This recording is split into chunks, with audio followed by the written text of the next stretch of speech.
وقتی که خداوند همین مرگ خلق کرد، این مرگ خودش مخلوق است.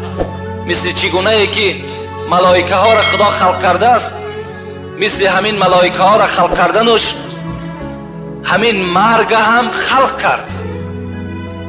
وقتی میگه خلقش کرد، پیداش کرد و او را میگه پس هزار پرده پنهانش کرد.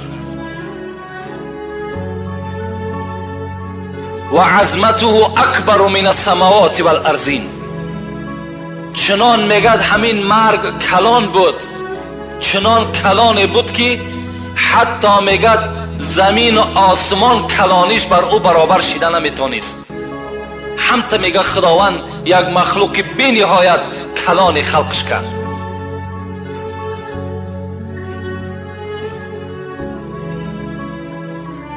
لا یدرون مکانه ولا یدرون ما هو فقط یسمعون صوته من کل حول.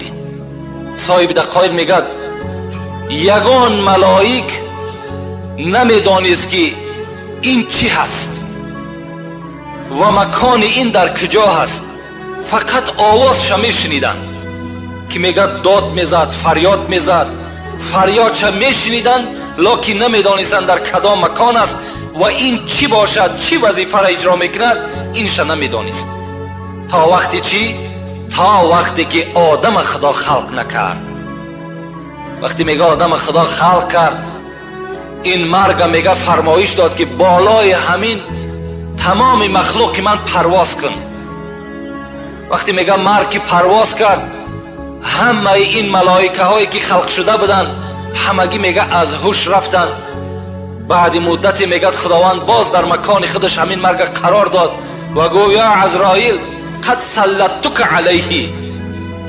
عزرائیل گفت این مخلوقی که دارم ایرا نامش مرگ است، من بالای این مرگ تو را مسلط گردانیدم، تو بالای این غلبه میکنی و این از آن تو هست.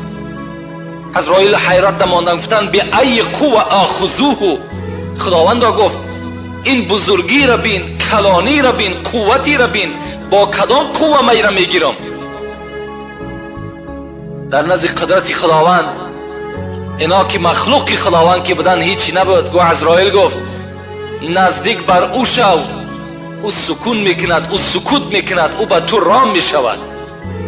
وقتی میگه عزرائیل که بر او نزدیک شدم، در حال میگه سر پیش من تعظیم کرد و محتاج بر من شد. از اون روز اعتباراً این مرگ در دست کی رفتید؟ در دست عزرائیل رفتید.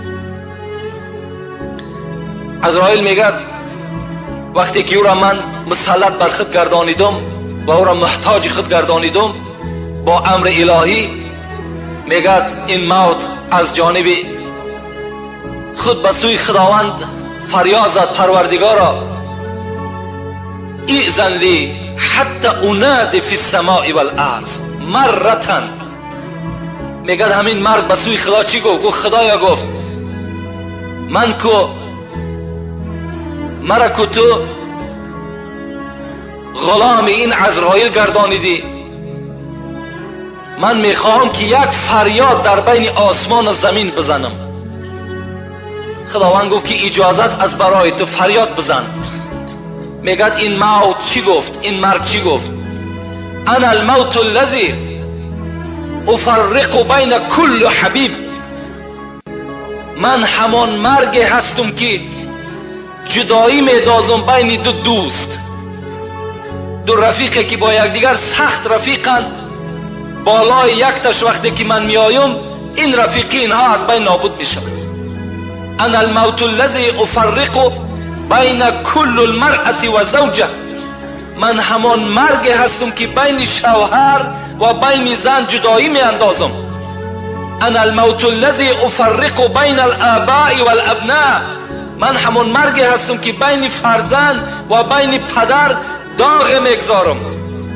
من همان مرگ هستم. لا یبقى احد حتی یذوق منی. میگه در آخر این مرگ چی گفت؟ بر همه شما خبر میتم که هیچ کس در دنیا باقی نمیماند تا آن زمانی که اگر از من لذت نبرد، تا اگر من بالای او نیام و این سختی جان بالای او اگر روانه کنیم، او از دست ما نجات نمییابد. این البته همان مرگ است.